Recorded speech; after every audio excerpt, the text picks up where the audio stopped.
Hello guys, welcome to our channel. So ఈరోజు అయితే మనము మటన్ ఫ్రై ఎలా చేసుకోవాలో చూసేద్దాం. ముందుగా అయితే ఆయిల్ వేసుకోవాలన్నమాట.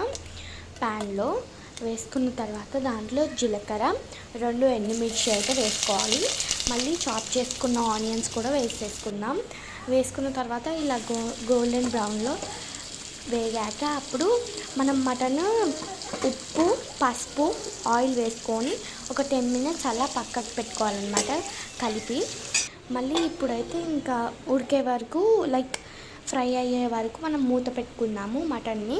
దాని తర్వాత సరిపడినంత అల్లం అయితే వేసుకోవాలి. చూడండి, ఆ మటన్లో ఉన్న వాటర్ చూడండి అలా వస్తాయన్నమాట. అలా అయితే ఫ్రై అయినట్టు కొంచెం. సో అల్లం పచ్చివాసన పోయే వరకు కలుపుకోవాలి.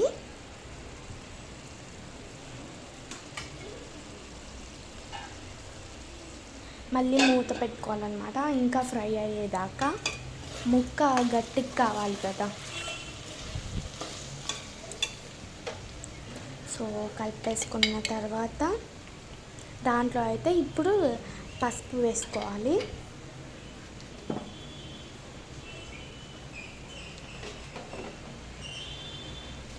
వేసుకున్న తర్వాత దాంట్లో సరిపడినంత ఉప్పు అయితే వేసుకోవాలి.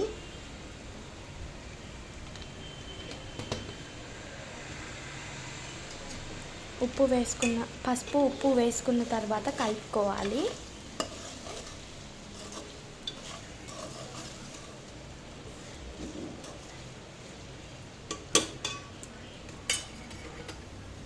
వేసుకున్న తర్వాత అయితే మనం మూత పెట్టుకొని ఇంకా ఫ్రై అయ్యేదాకా ఉంచుకొని తీసేసి మళ్ళీ ఒకసారి కలుపుకొని మళ్ళీ మూత అయితే పెట్టేసుకుందాం. ఇంకా కొంచెం సేపు ఇంకా ఫ్రై అయ్యేదాకా చూసుకోవాలి మనం. ఇంకా లాస్ట్లో అయితే ఇంకో ఆయిల్ సపరేట్ లాగా అవుతుంది, ముక్క గట్టిగా అవుతుంది. సో అప్పుడైతే మనము కారం అయితే వేసేసుకుందాం.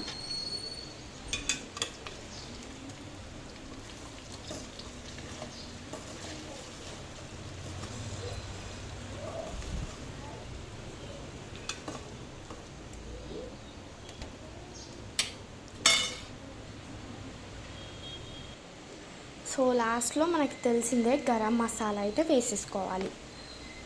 చూసారా మన మటన్ ఫ్రై ఎంత చూస్తుంటేనే ఉగిలీలు వచ్చేస్తున్నాయి కదా. మీరు కూడా ట్రై చేసేయండి. ఇప్పుడు కొద్దిసేపు అయితే మూత పెట్టుకుందాం.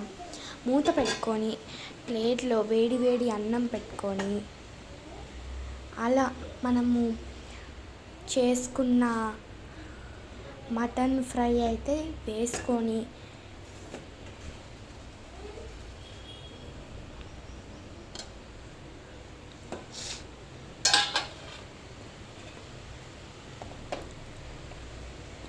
చూసారు కదా, ఇలా కావాలన్నమాట.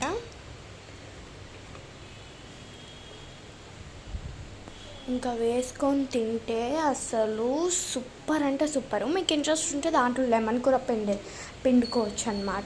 పుల్లగా కారంగా బాగుంటుంది టేస్ట్. అండ్ చూసారు కదా, మీరు కూడా ట్రై చేస్తారు అని అనుకుంటున్నా. మమ్మీ ఆల్రెడీ మటన్ కర్రీ చేసింది. సో నేను మీకు చూపించలేదు.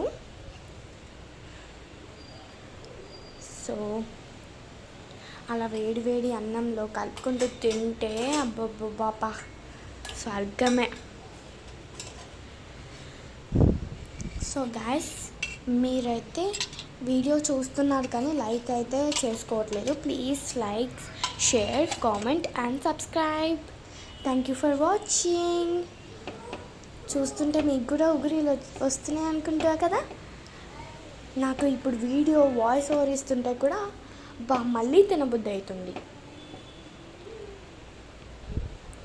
మీరు కూడా ఈ వంటనైతే ట్రై చేసేయండి.